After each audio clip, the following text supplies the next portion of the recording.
Hey guys, we have a Frigidaire heavy duty extra large capacity washer dryer, and the dryer's not drying very well. It's just not getting the clothes dry. So we're going to take a look at a couple things. Pretty easy to do on this model.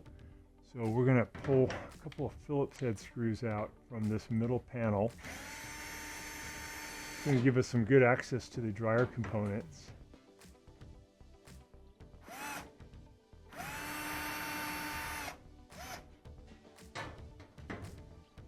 I'm going to lift up a little bit toward me, this panel off, and got pretty good access to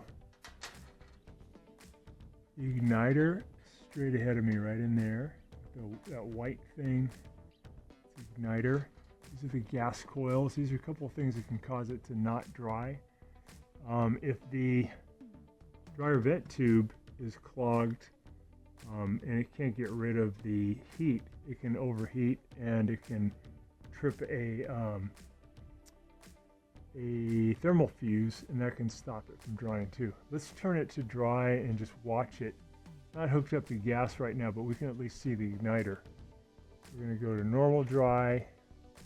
Time dry is probably even a better experiment if you start it early in the cycle. Push start. So it's spinning good. You should see the igniter start to glow. And that's good. That igniter is glowing nice and bright. And again, since we don't have gas, it's not going to create a flame. But it looks like it's bright enough where it would. So I would say this one, if it's not drying well, yeah, we just heard the gas coil kick in. So if it had gas flowing, it would have lit up that big flame. So in this case, I would say that if it's having trouble, the dryer vent tube is probably blocked or somewhat occluded, and cleaning that would do the trick. But if you're not getting any igniter, you don't get any glow at all, could be that you need to replace the igniter, which would be pretty easy to do. Or even easier is to replace these gas coils. There's primary and secondary coils right here. Just take out a few Phillips head screws. You can pop these off, and they're really inexpensive, and that'd probably be the first thing to try. And if you still don't have your igniter glowing, you can go ahead and replace that, which again is going to be pretty easy to get to from this location.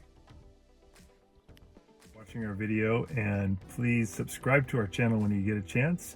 And also click the little bell notification button so we can send you weekly videos on all the different ways of fixing appliances around your home and saving you lots of money.